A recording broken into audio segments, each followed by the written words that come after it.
Pag-iingat sa bird flu. Safeguards against bird flu.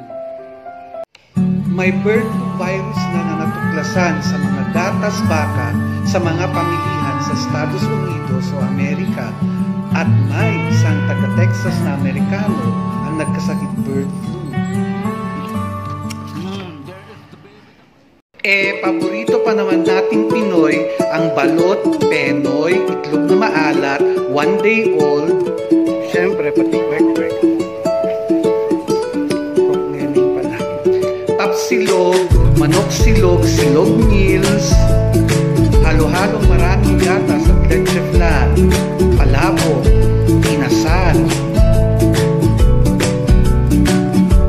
mga shakes, mga palamig at sagot gulaman, litson manok, litson baboy, litson baka, mga fast foods at burgers, ice cream, bilo-bilo, cocktails, salads, at kung ano-ano pa.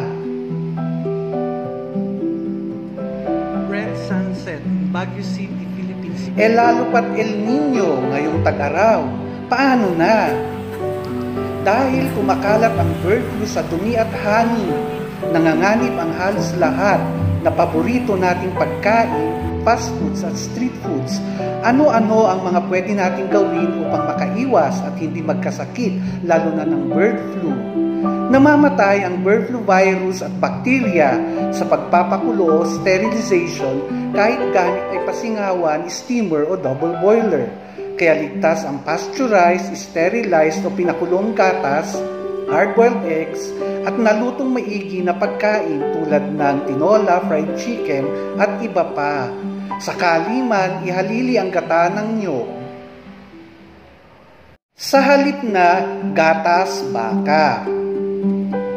Federal health officials are preparing 2 possible bird flu vaccines that can be distributed quickly if the virus does spread to humans. Bibili tayo para mabigyan natin at mabawasan yung kinakal dahil tinamaan ng media. Kahit may 2 bakunang pang bird flu na itinatagong inilalaan ng FDA Amerika, ipamimigay lamang nila ito kung kumalat na sa tao ang bird flu.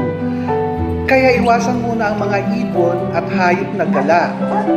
Huwag munang mamasyal sa ilang, kagubatan, kabukiran, mga parke, zoo, kamali, tambogo, giikan, manokan, babuyan, bakahan, kabayuhan o pahayupan.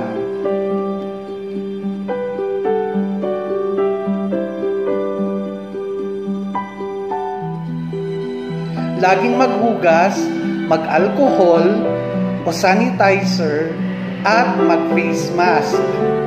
At higit sa lahat, kumain lamang ng nalutong mabuti na pagkain.